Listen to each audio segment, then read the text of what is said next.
আসসালামু আলাইকুম রহমতুল্লাহি ওবরাকাতুহ। আলহামদুলিল্লাহি ওয়াহদা ওয়াসসালাতু ওয়াসসালামু আলা মান লা নাবিয়্যা বা'দা ওয়া আলা আলিহি ওয়া সাহবিহি ওয়া মাওয়ালা। সম্মানিত মুসল্লিয়ানে কেরাম, আজকের খুতবায় আমরা যে বিষয়টি সংক্ষিপ্তভাবে আলোচনা করার চেষ্টা করব ইনশাআল্লাহ, বিষয়টি শাহরুর রমাদানের সাথে সম্পৃক্ত গুরুত্বপূর্ণ ইসলামের একটি রোকন, আহাম্মিয়াতুজ যাকাত ফিল ইসলাম, অর্থাৎ ইসলামে জাকাতের গুরুত্ব। জাকাতের গুরুত্ব সম্পর্কে আমরা সংক্ষিপ্তভাবে আজকের খুতবায় তুলে ধরার চেষ্টা করব ইনশাআল্লাহ। শাহরুর রমাদানের সাথে জাকাত পুরোপুরি সম্পৃক্ত না, অর্থাৎ জাকাত রমাদান মাসে দিতে হবে এটা জরুরি বিষয় না।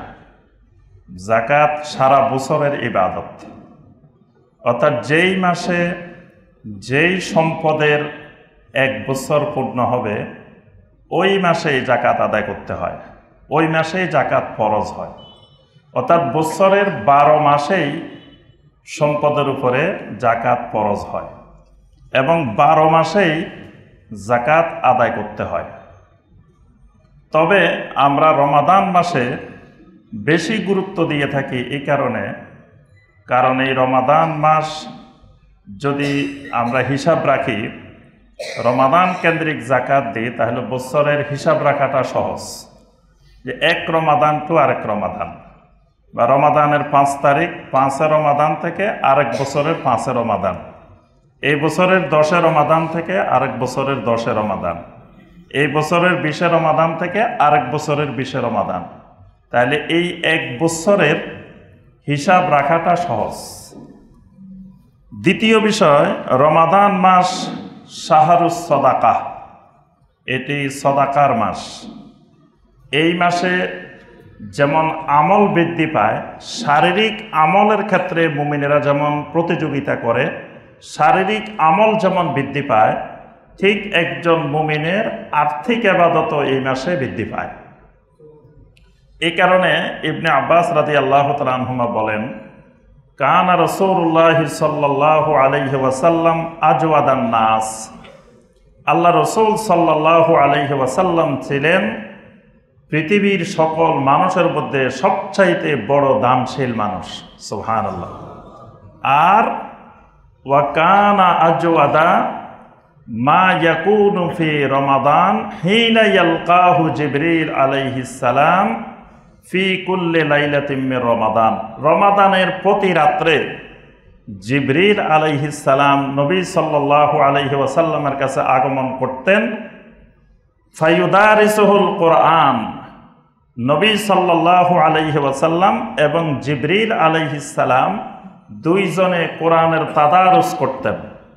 অর্থাৎ যতটুকু কোরআন নাজিল হয়েছে এতটুকু জিবরিল আলাইহিস সালাম নবী সাল্লাল্লাহু আলাইহি ওয়াসাল্লামকে তেলাওয়াত করে শোনাইতেন, আর নবী সাল্লাল্লাহু আলাইহি ওয়াসাল্লাম জিবরিল আলাইহিস সালামকে তেলাওয়াত করে শোনাইতেন। সুবহানাল্লাহ।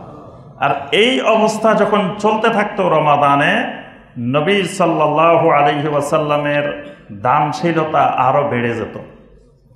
এমনকি ফালা রাসূলুল্লাহ সাল্লাল্লাহু আলাইহি ওয়াসাল্লাম আজওয়াদু বিল খায়রি মিনার রিহুল মুরসালা, প্রবাহমান বাতাসের গতির চাইতেও নবী সাল্লাল্লাহু আলাইহি ওয়াসাল্লামের দানশীলতার গতি অনেক গুণ বেড়ে যেত। সুবহানাল্লাহ।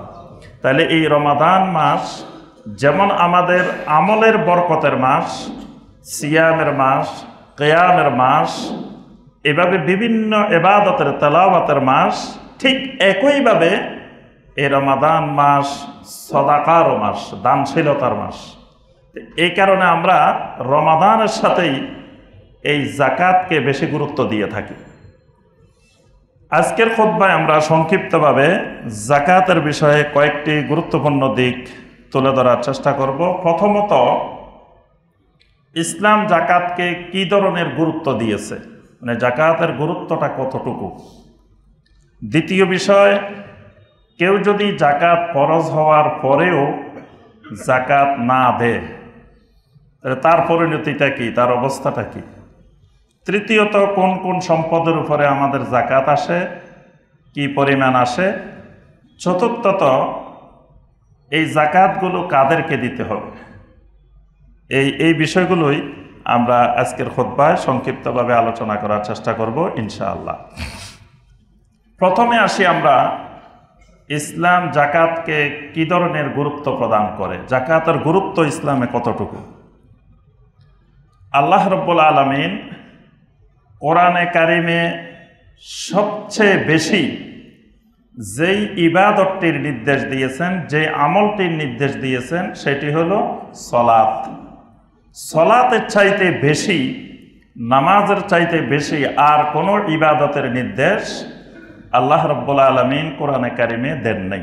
ঈমানের পরে, তাওহীদের পরে সবচাইতে বেশি এই ইবাদতের প্রতি আল্লাহ রাব্বুল আলামিন গুরুত্ব দিয়েছেন।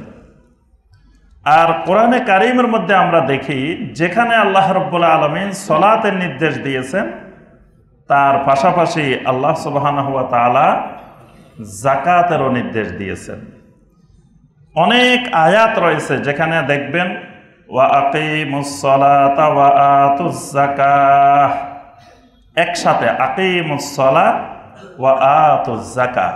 আল্লাহ রাব্বুল আলামিন সালাত কায়েমের, নামাজ কায়েমের নির্দেশ দেওয়ার সাথে সাথে ওয়া আতুজ যাকাহ, সাথে সাথে যাকাত আদায় করার নির্দেশটা আল্লাহ রাব্বুল আলামিন দিয়েছেন। অর্থাৎ যিনি নামাজি হবেন তিনি যাকাত আদায়কারীও হবেন, যিনি যাকাত আদায়কারী হবেন তিনি নামাজিও হবেন। একটা হবে আর একটা হবে না, এরকম না। মানে নামাজি হবেন, যাকাত আদায়কারী হবে না, বা যাকাত আদায়কারী হবেন, নামাজি হবে না, এরকম মুসলিম হবে না। কিন্তু আমরা বর্তমান সমাজে এরকম মুসলিমের চিত্র দেখি যে নামাজ পড়ে না, যাকাত দেয়, এরকম মুসলমানও বর্তমানে পাওয়া যায়। আবার দেখা যায় নামাজ পড়ে কিন্তু যাকাত যেই পরিমাণ, যেই হারে ফরজ, সেই ধরনের হিসাব নিকাশ করে যথার্থভাবে যাকাত আদায় করে না। কিন্তু একজন ইমানদারের দুটি ইবাদত সমহারে থাকবে, যেমন সালাত কায়েম করবে, তেমন একইভাবে সেই যাকাতটাও সঠিকভাবে হিসাব নিকাশ করে যাকাত আদায় করবে। আল্লাহ রাব্বুল আলামিন কোরআনে কারিমে এই যাকাতটাকে কয়েকটা শব্দ দিয়ে নির্দেশ দিয়েছেন। কোন কোন আয়াতে যাকাত বলছেন, কোন কোন আয়াতে সদাকা বলছেন, কোন কোন আয়াতে আল্লাহ রাব্বুল আলামিন এটাকে ইনফাক বলছেন। তো আহলুল ইলমেরা হিসাব করে দেখেছেন, আল্লাহ রাব্বুল আলামিন কোরআনে কারিমে 32 বার যাকাত শব্দ দিয়ে যাকাতের নির্দেশ দিয়েছেন। সদাকা শব্দ দিয়ে 13 বার আল্লাহ রাব্বুল আলামিন যাকাতের নির্দেশ দিয়েছেন। ইনফাক শব্দ দিয়ে আল্লাহ রাব্বুল আলামিন 40 বার কোরআনে কারিমের মধ্যে যাকাতের নির্দেশ দিয়েছেন। এবং সালাত আর যাকাতকে আল্লাহ রাব্বুল আলামিন একসাথে কোরআনে কারিমের 27 জায়গায় 27 বার আল্লাহ রাব্বুল আলামিন সালাত এবং যাকাতকে একসাথে নির্দেশ দিয়েছেন। সুবহানাল্লাহ। তাহলে এত অধিক হারে নির্দেশনা, এটাই আমাদেরকে প্রমাণ বহন করে যে যাকাতের গুরুত্ব ইসলামে কতটুকু। আল্লাহ রাসূল সাল্লাল্লাহু আলাইহি ওয়াসাল্লাম ইসলামের 5টি রোকন, ইসলামের 5টি আরকান ঠিক করেছেন, ইসলামের 5টি খুঁটি ঠিক করেছেন, যে এই 5টি খুঁটির উপরে ইসলাম দাঁড়িয়ে থাকে। এর একটা খুঁটি যদি নড়বড়ে হয়ে যায়, ভেঙে যায়, তাহলে ওই ব্যক্তির ইসলামটাও ভেঙে পড়ে যায়। এই 5টি রোকনের মধ্যে নবী সাল্লাল্লাহু আলাইহি ওয়াসাল্লাম বলেন, বুনিয়াল ইসলামু আলা খামস, শাহাদাতে আল্লাহ ইলাহা ইল্লাল্লাহ ওয়া আন্না মুহাম্মাদার রাসূলুল্লাহ ওয়া ইকামিস সালাহ ওয়া ইতাইজ যাকাত ওয়াল হজ্জ ওয়া সাওমি রমাদান। এখানে নবী সাল্লাল্লাহু আলাইহি ওয়াসাল্লাম 3 নম্বরে যে রোকনটি, 3 নম্বর যে খুঁটিটি, গুরুত্বপূর্ণ খুঁটিটির বর্ণনা দিয়েছেন, সেটি হলো ইতাইজ যাকাত, যাকাত আদায় করা। অর্থাৎ 1 নম্বরটা হলো তাওহীদ, ঈমান, দ্বিতীয়টাই হলো সালাত কায়েম, 3 নম্বরটাই হলো ইতাইজ যাকাত। তাহলে বোঝা যায় রমাদান মাসের সিয়ামের চাইতেও জাকাতের গুরুত্ব বেশি। রমাদানের রোজার চাইতে, সিয়ামের চাইতে জাকাতের গুরুত্ব বেশি। জাকাতকে কোনো হাদিস, সিয়ামকে নবী সাল্লাল্লাহু আলাইহি ওয়াসাল্লাম কোনো হাদিসে 4 নম্বরে বর্ণনা করেছেন, কোনো হাদিসে 5 নম্বরে বর্ণনা করেছেন। কিন্তু জাকাতকে সব জায়গায়, সকল হাদিসেই নবী সাল্লাল্লাহু আলাইহি ওয়াসাল্লাম সালাতের পরেই 3 নম্বর রুকন হিসাবে জাকাতের বর্ণনা দিয়েছেন। তাহলে বোঝা যায় রমাদানের রোজার চাইতেও, সিয়ামের চাইতেও জাকাতের গুরুত্বটা বেশি। সূরা আল মুমিনুনের মধ্যে আল্লাহ রাব্বুল আলামিন যে সকল মুমিনেরা জান্নাতুল ফেরদাউসের ওয়ারিস হবে, আল্লাহ রাব্বুল আলামিন তাদের গুরুত্বপূর্ণ কিছু গুণাবলী বর্ণনা করেছেন। তন্মধ্যে তাদের একটি গুরুত্বপূর্ণ গুণ হল কাদ আফলাহাল মুমিনুন আল্লাযীনা হুম ফি সালাতিহিম খাশিউন ওয়াল্লাযীনা হুম আনিল লাগবি মুরিদুন ওয়াল্লাযীনা হুম লিয-যাকাতি ফাইলুন। সুবহানাল্লাহ। আল্লাহ রাব্বুল আলামিন বলেন কাদ আফলাহাল মুমিনুন, ওই মুমিনেরা সফল, এই মুমিনগুলো সফল হয়ে গেছে, এরা জান্নাতুল ফেরদাউসের স্থায়ী ওয়ারিস হয়ে গেছে। সুবহানাল্লাহ। কারা? আল্লাযীনা হুম ফি সালাতিহিম খাশিউন, যে মুমিনদের সালাতের ভিতরে খুশু খুজু আছে। যারা সালাত আদায় করে এটা বলেন নাই আল্লাহ পাক, মানে জান্নাত পাওয়ার জন্য সালাত আদায় করে এটা বলেন নাই, কারণ সালাত আদায় না করলে তো মুমিনে হয় না। তো সালাতটা আগের আয়াতে চলে গেছে, কাদ আফলাহাল মুমিনুন, এই মুমিনুনের মধ্যে সালাত আদায়কারী ঢুকে গেছে। এজন্য আল্লাহ পাক বলেন নাই যে এরা সালাত আদায় করে, কারণ সালাত তো আদায় করবেই, কারণ না করলে সে মুমিনে থাকবে না। এখানে আল্লাহ পাক প্রথম গুণটা যেটা বলছেন, আল্লাযীনা হুম ফি সালাতিহিম খাশিউন, তাদের সালাতের ভিতরে খুশু থাকবে। এই খুশুটা হলো সালাতের রূহ। তাদের সালাতের মধ্যে রূহ হলো খুশু, এই খুশুওয়ালা সালাত, অর্থাৎ সালাতের মধ্যে মনোযোগ থাকবে আল্লাহ রাব্বুল আলামিনের দিকে। এমনভাবে সালাত আদায় করবে, আন তা'বুদাল্লাহা কাআন্নাকা তারা ফাইন লাম তাকুন তারাহু ফাইন্নাহু ইয়ারাক।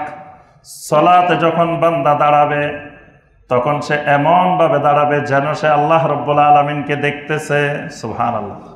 যদি আল্লাহ রাব্বুল আলামিনকে নাও দেখে তো তার অন্তরের ভিতরে এই বদ্ধমূল ধারণা থাকবে, আমার আল্লাহ আমাকে দেখতেছেন।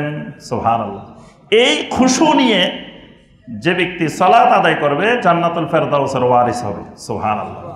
ওয়াল্লাযীনা হুম আনিল লাগবি মুরিদুন, এই ইমানদারের বৈশিষ্ট্য হলো এরা বেহুদা কথাবার্তা, বেহুদা কাজকর্ম থেকে দূরে থাকে।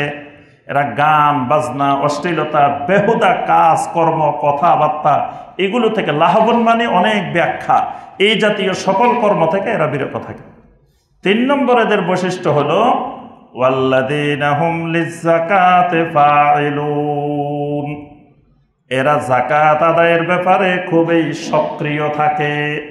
খালি যাকাত আদায় করে আল্লাহ পাক এটা বলেন নেই, এরা যাকাত তো আদায় করেই, তবে যাকাত আদায়ের ব্যাপারে এরা এত বেশি পরিমাণ সক্রিয় থাকে, তারা খেয়াল রাখে কোনো একটা জিনিস আমার যাকাতের আওতার বাহিরে রয়ে গেছে কিনা, আমার স্বর্ণ একটা রয়ে গেছে কিনা, অমুক জায়গায় ব্যবসার টাকা একটা রয়ে গেছে কিনা, ওই জায়গায় যে পাওনা টাকা আছে এটা রয়ে গেছে কিনা, অমুক ব্যাংকে যে আমার এত টাকা আছে ওইটা রয়ে গেছে কিনা, কোনোখান থেকে কোনো বাদ পড়ে গেছে কিনা, এই ব্যাপারে খুবই সক্রিয় থাকে এই জান্নাতুল ফেরদাউসের ওয়ারিস যে মুমিনেরা।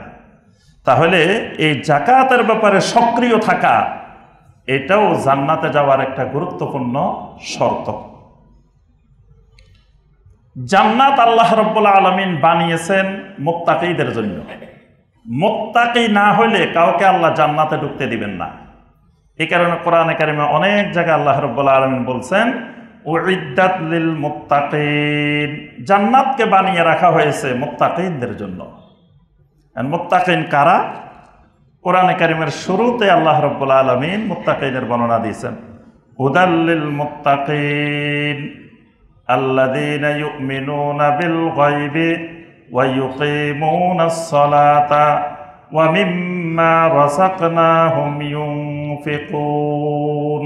মুত্তাকিন হলো তারা যারা গায়েবের প্রতি ঈমান আনে, সালাত কায়েম করে এবং আমি তাদেরকে যে রিজিক দিয়েছি সেখান থেকে খরচ করে। এই ইনফাক মানে যাকাত। এখানে আল্লাহ রাব্বুল আলামিন যাকাতের কথা বলছেন। অর্থাৎ মুত্তাকি হইতে হলে, তাকওয়া সৃষ্টি করতে হলে যাকাত আদায়কারী হওয়া লাগবেই। কারণ যাকাত যতক্ষণ আদায় হবে না ততক্ষণ অন্তর পবিত্র হবে না, অন্তরে তাকওয়া ঢুকবে না, মুত্তাকিন হওয়া যায় না। মসজিদ আবাদকারী, যারা মসজিদে আসা যাওয়া করে, আল্লাহ পাক এই মানুষগুলোর বর্ণনা দিয়েছেন। এদের কিছু বৈশিষ্ট্য আছে এবং কিয়ামতের ময়দানে যখন রব্বুল আলামিনের আরশে আজিমের ছায়া ছাড়া কোনো ছায়া থাকবে না, সেদিন রব্বুল আলামিন এক শ্রেণীর মানুষকে ডাক দিবেন। রাজুলুন কালবুহু মুআল্লাকুন বিল মাসাজিদ, যে মানুষগুলোর অন্তর মসজিদের সাথে তাআল্লুক থাকে, সংযুক্ত থাকে। তো এই মানুষগুলো কারা? এদের বৈশিষ্ট্য কি? আল্লাহ পাক কোরআনে কারিমে সূরা আত-তাওবার 18 নম্বর আয়াতে কারিমায় এদের কিছু বৈশিষ্ট্য বর্ণনা করেছেন। এদের বৈশিষ্ট্য হলো ইন্নামা ইয়ামুরু মাসাজিদাল্লাহি মান আমানা বিল্লাহি ওয়াল ইয়াউমিল আখির ওয়া আকামাস সালাতা ওয়া আতাজ যাকাতা ওয়া লাম ইয়াখশা ইল্লাল্লাহ। আল্লাহর মসজিদ যারা আবাদ করে, আল্লাহর মসজিদে যারা গমন করে, এই মানুষগুলোর গুরুত্বপূর্ণ বৈশিষ্ট্য হলো মান আমানা বিল্লাহি ওয়াল ইয়াউমিল আখির। এই মানুষগুলো আল্লাহর উপরে ঈমান আনে, আখিরাতের উপরে ঈমান আনে। ওয়া আকামাস সালাহ, এই মানুষগুলো নিয়মিত সালাত কায়েমকারী। ওয়া আতাজ যাকাতা, এই মানুষগুলো নিয়মিত যাকাত আদায়কারী। ওয়ালাম ইয়াখশা ইল্লাল্লাহ, আল্লাহ রাব্বুল আলামিন ছাড়া আর কোনো শক্তিকে তারা ভয় করে না, পরোয়া করে না। সুবহানাল্লাহ। তাহলে এই যে মসজিদ আবাদকারী, মসজিদের সাথে তাআল্লুক মানুষগুলার গুণাবলী হলো ওয়া আতাজ যাকাহ, এরা এদের সম্পদের যথাযথ নিয়মে সঠিকভাবে যাকাত আদায় করে।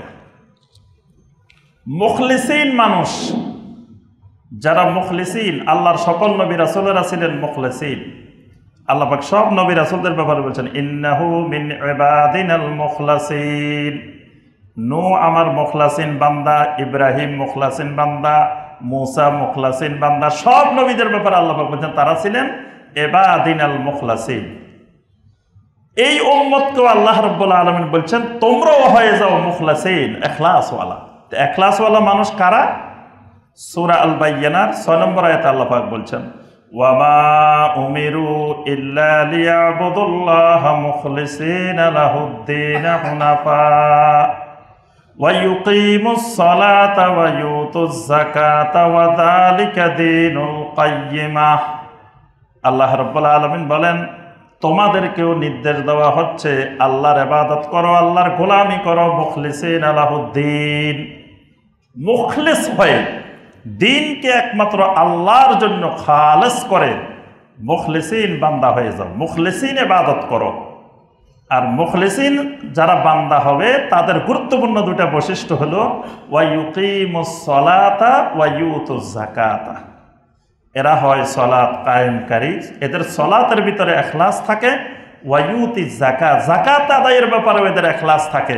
অর্থাৎ যাকাতটা প্রকৃত যাকাতের হকদার যারা, তাদের কাছে চুপে চুপে পৌঁছাই দেয়। মানুষকে জানানো, ডাকডোল পিটানো, মাইকিং করা, প্রচার প্রসার করা যে অমুক এত টাকা যাকাত দিতেছে, অমুক এই করতেছে, এইভাবে মানুষ জানানো বা কোনো ধরনের রিয়া, কোনো ধরনের সুমআ, মানুষকে শোনানো জানানো, এই ইচ্ছা তার অন্তরের ভিতরে থাকে না। এটাকে আল্লাহ বলছেন মুখলিসিন বান্দাদের গুরুত্বপূর্ণ বৈশিষ্ট্য। এরপরে ঈমানের মজা। ঈমান অনেক মজাদার জিনিস। ঈমানের মতো মজাদার জিনিস পৃথিবীতে দ্বিতীয় কোনো জিনিস নাই। ঈমান খুব স্বাদের জিনিস, মজার জিনিস, কিন্তু ঈমানের মজা যে পায় নাই তার কাছে মজা লাগে না, তার কাছে এটা খুব কষ্টদায়ক জিনিস। ফজরের সময় ঘুম থেকে উঠা অনেকের কাছে খুবই কষ্টদায়ক, কারণ এই লোক ইমানের মজা পায় নাই, ইমানের স্বাদ বুঝে নেই। আর যে ব্যক্তি ইমানের স্বাদ পেয়েছে, মজা পেয়েছে, এই লোকের কাছে রাত 12টায় ডাক দিলেও লাভবাহিক, রাতে 3টে ডাক দিলেও আল্লাহ যদি ডাক দেয় লাভবাহিক, 4টে ডাক দিলেও লাভবাহিক। এই লোকের কাছে কোনো কিছু খারাপ লাগে না, খুবই মজা লাগে, কারণ সে ইমানের মজা পাইছে। সাহাবায়ে কেরাম ইমানের মজা পেয়েছিলেন, সুবহানাল্লাহ। ইমানের মজা পাওয়ার কারণে হানজালা রাদিয়াল্লাহু তাআলা আনহু ফরজ গোসল বাদ দিয়ে নবী সাল্লাল্লাহু আলাইহি সাল্লামের ডাকে সাড়া দিয়ে উহুদের ময়দানে হাজির হয়েছে। ফরজ গোসল করেন নাই, তার উপরে গোসল ফরজ, কিন্তু তিনি চিন্তা করেছেন আমার রাসূল ডাক দিয়েছেন, আমার রাসূল ডাক দেওয়া মানে আল্লাহ ডাক দেওয়া, আমার আল্লাহর ডাক এসে গেছে আর আমি ফরজ গোসল করতে যাব, আমার ফরজ গোসলের চাইতে আল্লাহর ডাকে সাড়া দেওয়া আগে ফরজ। হানজালা রাদিয়াল্লাহু তাআলা শহীদ হয়ে গেছেন উহুদের ময়দানে, তার লাশ খুঁজে পাওয়া যাচ্ছে না।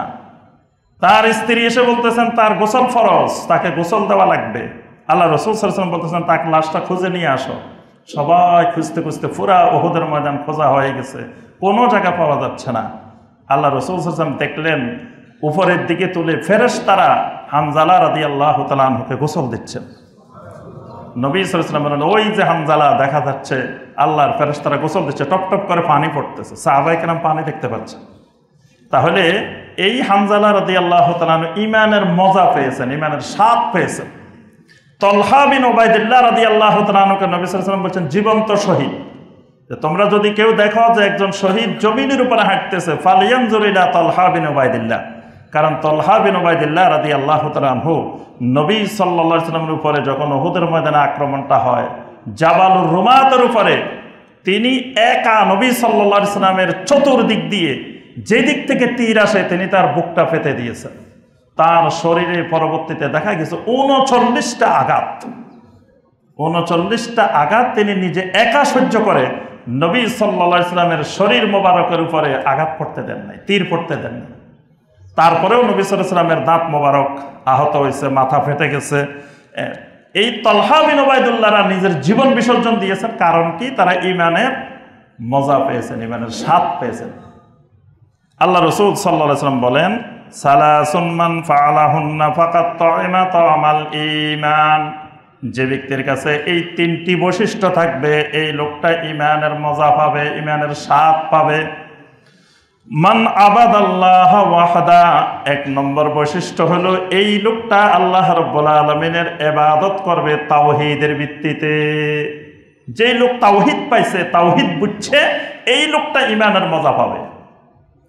যেই লোক শিরিকও করে আল্লাহর ইবাদতও করে, কুফরিও করে আল্লাহর ইবাদতও করে, বেদাতও করে আল্লাহর ইবাদতও করে, এই লোক কোনোদিন ইমানের মজা পাবে না। ইমানের স্বাদ, ইমানের মজা হলো তাওহীদের ভিতরে। মান আবাদাল্লাহ ওয়াহদা, সে আল্লাহর গোলামি করে তাওহীদের ভিত্তিতে, আল্লাহর তাওহীদকে মেনে নিয়ে ইবাদত করে।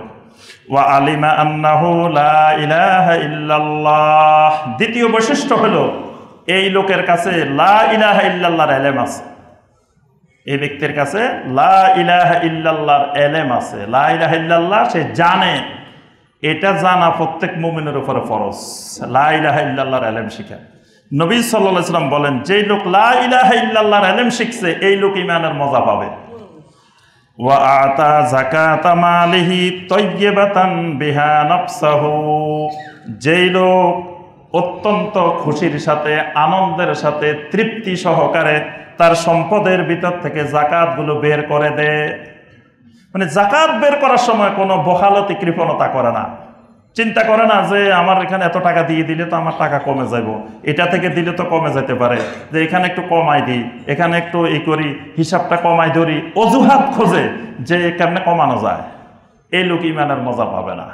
আল্লাহ রাসূল সাল্লাল্লাহু আলাইহি ওয়াসাল্লাম তাইয়্যিবাতান বিহা নাফসাহু, সে নিজেকে গর্ববোধ করবে যে আল্লাহ রাব্বুল আলামিন আমাকে এতগুলো সম্পদ দিয়েছেন, আল্লাহু আকবার। আমার আল্লাহ আবার বলছেন এখান থেকে যাকাত দেওয়ার জন্য, তাহলে আল্লাহ আমার সম্পদ আরো বাড়াই দিক, আমি যাতে আরো যাকাত দিতে পারি। সে খুশি মনে এখান থেকে শুধু যাকাত বের করতে থাকে। আল্লাহ রাসূল সাল্লাল্লাহু আলাইহি ওয়াসাল্লাম এইভাবে যেই খুশি মনে তাইয়্যিবাতান বিহা নাফসাহু যাকাত দিবে, সে ঈমানের মজা পাবে, ঈমানের কি স্বাদ সে বুঝতে পারবে। সুবহানাল্লাহ।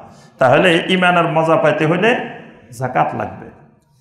সূরা তাওবার 103 নম্বর আয়াতে আল্লাহ রাব্বুল আলামিন বলেন, মানুষের অন্তরের ভিতরে অনেকগুলা রোগ তৈরি হয়, এই রোগগুলা পরিশুদ্ধ করতে হলে, এই রোগগুলা থেকে মুক্ত হইতে হলে যাকাত লাগবে। যাকাত একসাথে অন্তরকেও পবিত্র করে, অন্তরকে রোগমুক্ত করে, আবার সম্পদকেও রোগমুক্ত করে। এজন্য আল্লাহ পাক বলছেন, খুয মিন আমওয়ালিহিম সাদাকাতান তুতাহহিরুহুম ওয়া তুযাক্কিহিম বিহা। তাদের সম্পদ থেকে আপনি যাকাত নেন, নিয়ে তাদের সম্পদগুলাকে পবিত্র করে দেন, তাদেরকে নিজেদেরকেও পরিশুদ্ধ করে দেন। মানে যাকাত আদায়ের মাধ্যমে দুটা পরিশুদ্ধি। প্রথমে অন্তরের পরিশুদ্ধি, কারণ মানুষ চায় না টাকা পয়সা দিয়ে দিক। পৃথিবীর কোনো মানুষ চায় না যে তার টাকা পয়সা, তার এত কষ্টের অর্জিত টাকা পয়সা সে প্রতি 1,02,500 টাকা করে সে দিয়ে দিবে, এটা স্বাভাবিকভাবে কোনো মানুষ চায় না। কিন্তু যখন সে ইমানের তাগিদে, ইমানের কারণে সে দিয়ে দিচ্ছে খুশি মনে, তখন আল্লাহ পাক তার অন্তরটাকে পরিশুদ্ধ করে দেন। সুবহানাল্লাহ। তার অন্তরের বখালতি, কৃপণতা, যত রোগ আছে আল্লাহ পাক অন্তরের রোগগুলো দূর করে দেন, অন্তরের রোগকে সাফা করে দেন। পাশাপাশি তার সম্পদের ভিতরে যে ময়লা আবর্জনা, আমরা প্রতিদিন যে ঘরে থাকি, যে বাড়িতে থাকি, প্রতিদিন পরিষ্কার করা লাগে। পরিষ্কার যদি 1 বছর না করেন, তো 1 বছর পরে আর এই বাড়িতে থাকার মতো অবস্থা থাকবে না। যদি 1 বছর ঝাড়ুও দেন নাই, পরিষ্কারও করেন নাই, মুছেনও নাই, কিচ্ছু করেন নাই, 1 বছর বাড়ি এটা পড়ে আছে, অনেকগুলা ময়লা জমবে। ঠিক একইভাবে সম্পদের ভিতরেও এরকম ময়লা জমে। যখন যাকাতটা আদায় করা হয়, আল্লাহ রাব্বুল আলামিন সম্পদের ময়লাগুলোকেও পরিষ্কার করে দেন। সুবহানাল্লাহ। এবার আসি আমরা যাকাত না দিলে কি ক্ষতি, এই ব্যাপারে অনেক আয়াত আছে। সূরা আল মুদ্দাসসিরের 42 থেকে 48 নম্বর আয়াতে আল্লাহ পাক বলছেন, জাহান্নামে যাওয়ার অনেকগুলা বড় বড় কারণ আছে। তার মধ্যে অন্যতম একটা কারণ, মা সালাকাকুম ফি সাকার ক্বালু লাম নাকু মিনাল মুসাল্লিন ওয়া লাম নাকু নুতঈমুল মিসকিন। জাহান্নামে যাওয়ার সবচাইতে বড় কারণ যেগুলো, 1 নম্বরে মুসল্লি না হওয়া, 5 ওয়াক্ত নামাজের মুসল্লি না হওয়া। 2 নম্বর কারণ, ওয়ালাম নাকু নুতঈমুল মিসকিন। এখানে নুতঈমুল মিসকিন দ্বারা যাকাত আদায় না করা। সম্পদের উপরে যাকাত ফরজ, কিন্তু যাকাত আদায় করে নাই, এটাও জাহান্নামে যাওয়ার বড় একটা কারণ। সূরা তাওবার 34 এবং 35 নম্বর আয়াতে আল্লাহ রাব্বুল আলামিন যারা যাকাত ফরজ হওয়ার পরে যাকাত দেয় না, তাদের কঠিন শাস্তির কথা বলছেন। ওয়াল্লাযীনা ইয়াকনিজুনা আয-যাহাবা ওয়াল ফিদ্দাতা ওয়া লা ইউনফিকুনাহা ফি সাবিলিল্লাহি ফাবাশশিরহুম বিআযাবিন আলীম ইয়াওমা ইউহমা আলাইহা ফি নারি জাহান্নাম। আল্লাহ রাব্বুল আলামিন বলেন, যাকাত না দিয়ে যে সম্পদ সে জমা করেছে, আল্লাহ রাব্বুল আলামিন এই সম্পদগুলোকে কিয়ামতের ময়দানে জাহান্নামের আগুনে উত্তপ্ত করবেন, গরম করবেন। ইয়াউমা ইউহমা আলাইহা ফি নারি জাহান্নামা ফাতুকওয়া বিহা জিবাহুহুম ওয়া জুনুবুহুম ওয়া যুহুরুহুম। এরপরে এই উত্তপ্ত সম্পদগুলো দিয়ে তাদের কপালে, তাদের পিঠে, তাদের 2 পাশে দাগ দেওয়া হবে। এই সম্পদগুলোকে জাহান্নামের আগুনে গলিয়ে গলিয়ে তাদের কপালের মধ্যে, পিঠের মধ্যে, 2 পার্শ্ব দেশে আল্লাহ পাক বলেন তাদেরকে দাগ দেওয়া হবে, ছাকা দেওয়া হবে, দিয়ে দিয়ে বলা হবে, ফাযুকু মা কুনতুম তাকনিজুন। যে সম্পদ যাকাত না দিয়ে জমা করে রাখছিলে, তার মজা, তার স্বাদ তুমি আস্বাদন করো। নাউযুবিল্লাহ। এই জায়গাগুলোর কথা কেন আল্লাহ পাক বলছেন? কারণ আহলুল ইলমগণ, মুফাসসিরিনে কেরাম বলেন যে যখন কোনো বখিল যে যাকাত দেয় না, তার কাছে যখন কেউ সাহায্য চাইতে আসে, প্রথমে তার মেজাজ গরম হয়ে যায়, তার কপালে তার এই গরমের, তার খারাপ লাগার ভাবটা কপালে প্রকাশিত হয়, তার কপাল কুঞ্চিত হয়ে যায়। এরপরে কিছুক্ষণ পরে সে পিঠ দেখিয়ে চলে যায়। এই জন্য পিঠের মধ্যে, প্রথমে কপালের মধ্যে, তারপরে পিঠের মধ্যে, এরপরে হয় ডাইনে যায়, না হয় বামে যায়। এই জন্য 500 দেশের মধ্যে, 2 পার্শ্ব দেশে আল্লাহ রাব্বুল আলামিন কিয়ামতের ময়দানে এইভাবে শাস্তি দিবেন। আবু বকর রাদিয়াল্লাহু তাআলা আনহুর খেলাফতকালে কিছু মানুষ তৈরি হলো যারা বলল যে যাকাত নেওয়াটা নবী সাল্লাল্লাহু আলাইহি সাল্লামের হক, এখন আমরা জাকাত দিব না, আল্লাহ রসুল নাই, জাকাত দিব না। দলিল কোথা থেকে? কোরআনের আয়াত, সূরা তাওবার 103 নম্বর আয়াত। আল্লাহ পাক বলছেন খুজ মিন আমওয়ালিহিম সাদাকা। খুজ আল্লাহ পাক এক বচন বলছেন, রাসূলকে বলছেন, রাসূলকে বলছেন আপনি তাদের সম্পদ থেকে জাকাত নেন। তো সুতরাং রাসূল নাই, এখন আর জাকাত দেওয়া লাগবে না, আমরা আর আবু বকরকে জাকাত দিব না। তখন অনেকগুলো বড় বড় বিপদ, একদিকে বন্ড নবী, একদিকে মোরতাদ, অসংখ্য রকমের ভয়াবহ ফিতনার মধ্যে খোলাফায়ে রাশেদিন। তখন একদল বের হলো জাকাত দিবে না। আবু বকর রাদিয়াল্লাহু তাআলা আনহু বড় বড় সাহাবায়ে কেরামদেরকে নিয়ে মজলিসে শুরার বৈঠক ডাকলেন। সেই বৈঠকে ওমর রাদিয়াল্লাহু তাআলা আনহুর মতো সাহাবীও ছিলেন। ওমর রাদিয়াল্লাহু তাআলা আনহু পরামর্শ দিলেন যে আমরা এখন কঠিন বিপদের মধ্যে আছি, আল্লাহ রসুল সাল্লাল্লাহু আলাইহি সাল্লাম আমাদের মধ্যে নাই, চতুর্দিকে বিভিন্ন রকমের ভয়াবহ ফিতনা, একদিকে মুরতাদদের ফিতনা, ধর্মত্যাগীদের, একদিকে দেখা গেছে আপনার বন্ড নবীদের।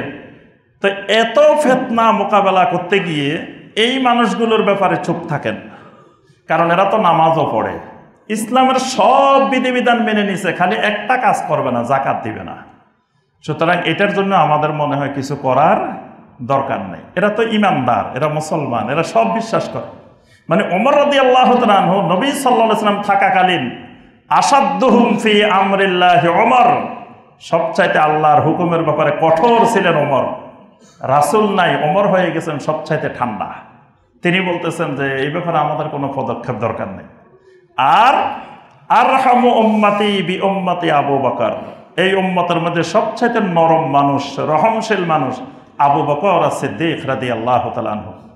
তিনি যখন খেলাফতের চেয়ারে বসলেন তখন আবু বকর রাদিয়াল্লাহু তাআলা আনহু হয়ে গেলেন সবচাইতে কঠিন মানুষ। সুবহানাল্লাহ।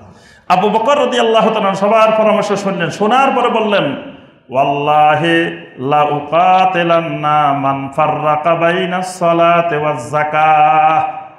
ও ওমর, কেমন করে ওই মানুষগুলোকে তুমি ইমানদার বলছো? আমার আল্লাহ রাব্বুল আলামিন যেখানে সালাতের কথা বলছেন সেখানে যাকাতের কথা বলছেন। আমার আল্লাহ সালাত আর যাকাতকে আলাদা করেন নাই।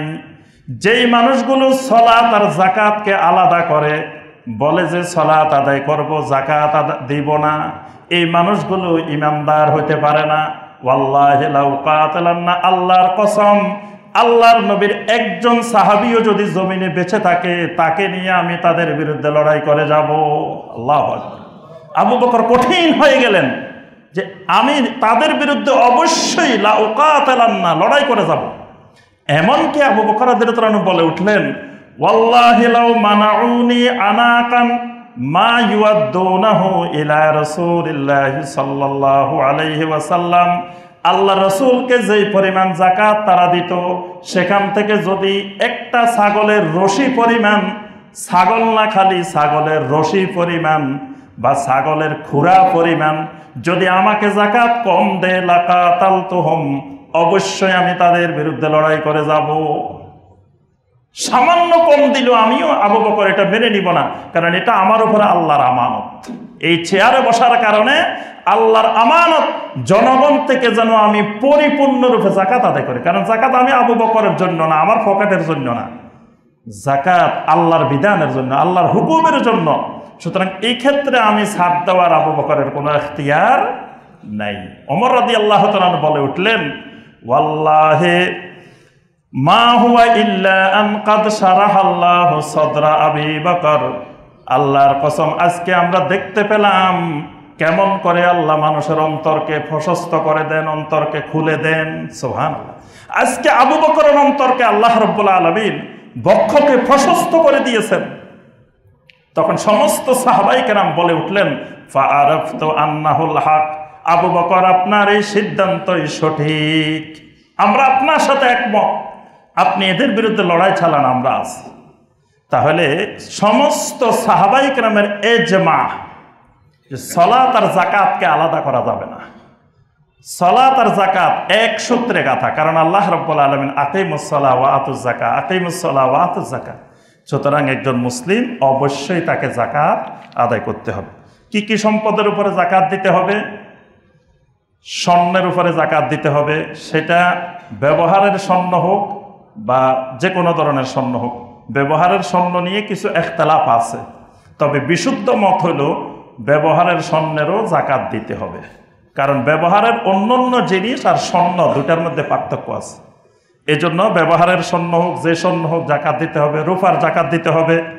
নগদ টাকা পয়সা, সেটা যেখানে থাকুক, ব্যাংকে থাকুক, নিজের হাতে থাকুক, বা আরেকজনকে আমি ঋণ দিছি সেভাবেই হোক, আরেকজনকে ঋণ দিলে বা ধার দিলে ওই টাকারও কিন্তু আমাকে যাকাত দিতে হবে, কারণ ওই টাকার মালিক আমি।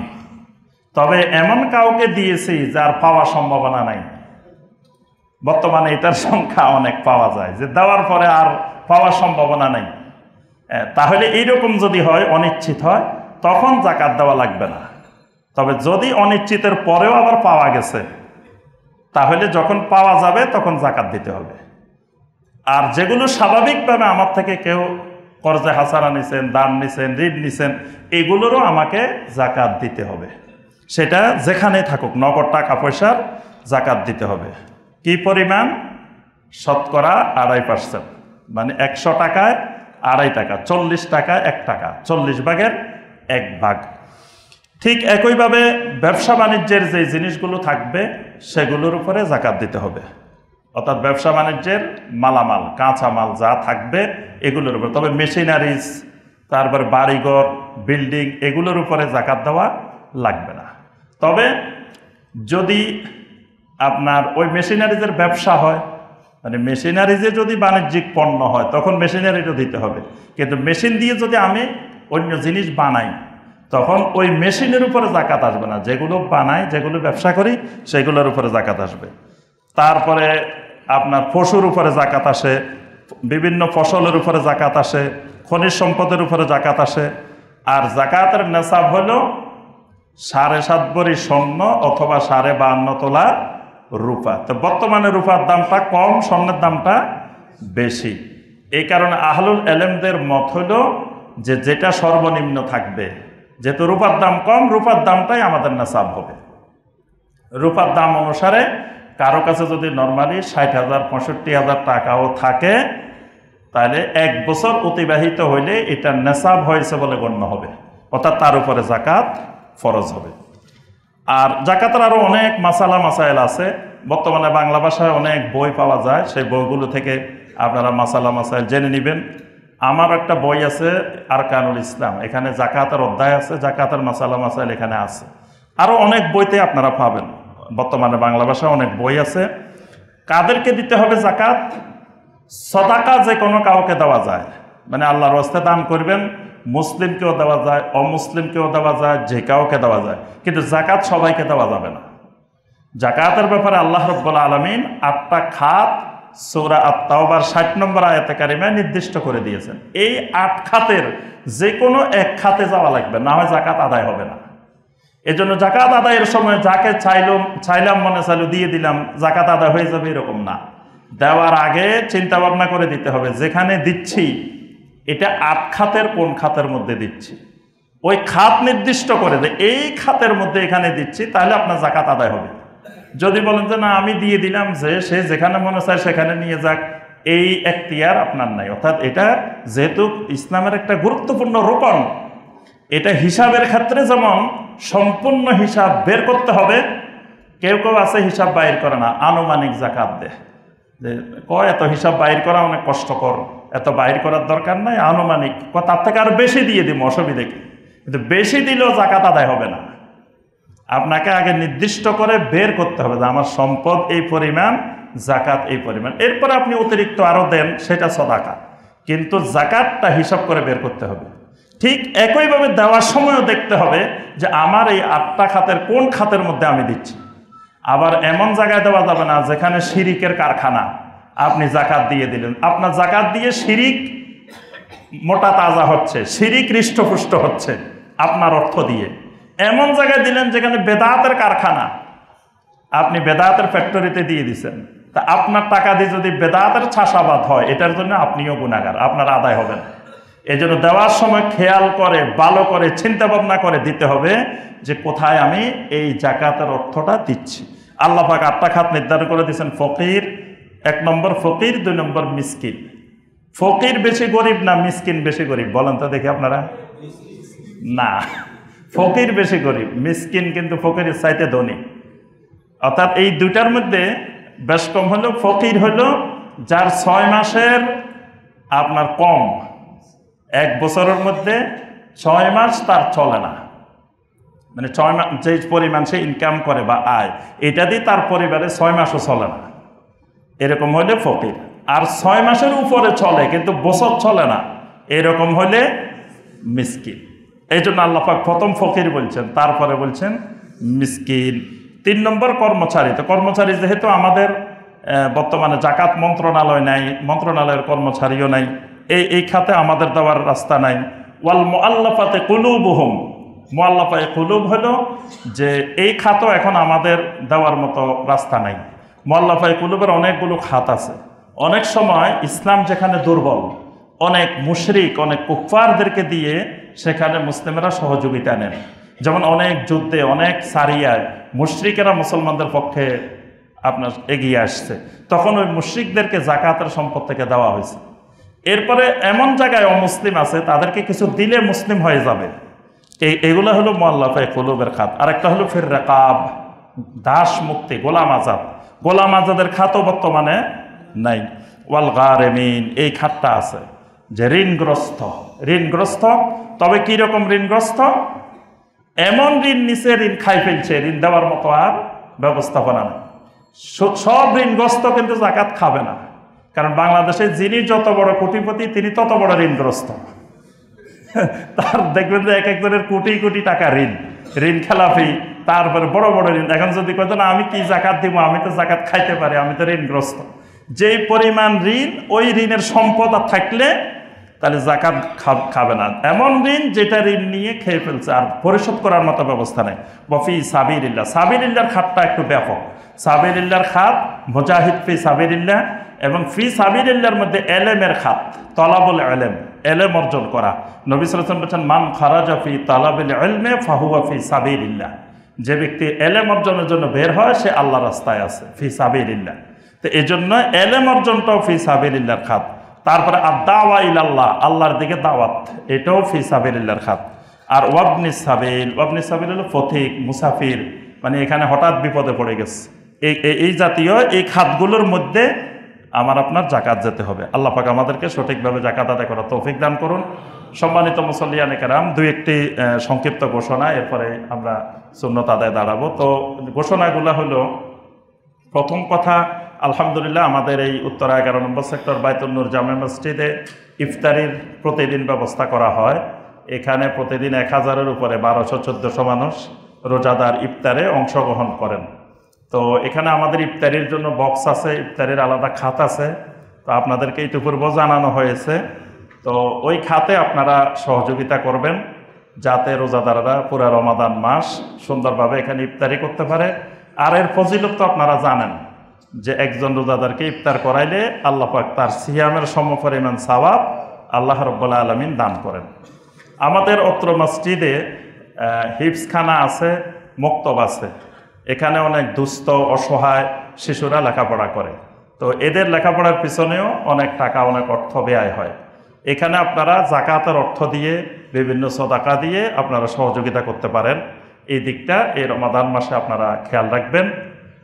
আর আরেকটি বিষয়, আমাদের মা বোনদের উপরে দোতলায় আমাদের যে মা বোনেরা সালাত আদায় করেন, আলহামদুলিল্লাহ এটা খুবই ভালো দিক যে আলহামদুলিল্লাহ আমাদের মা বোনেরা জুমার খুতবায় অংশগ্রহণ করতে পারেন।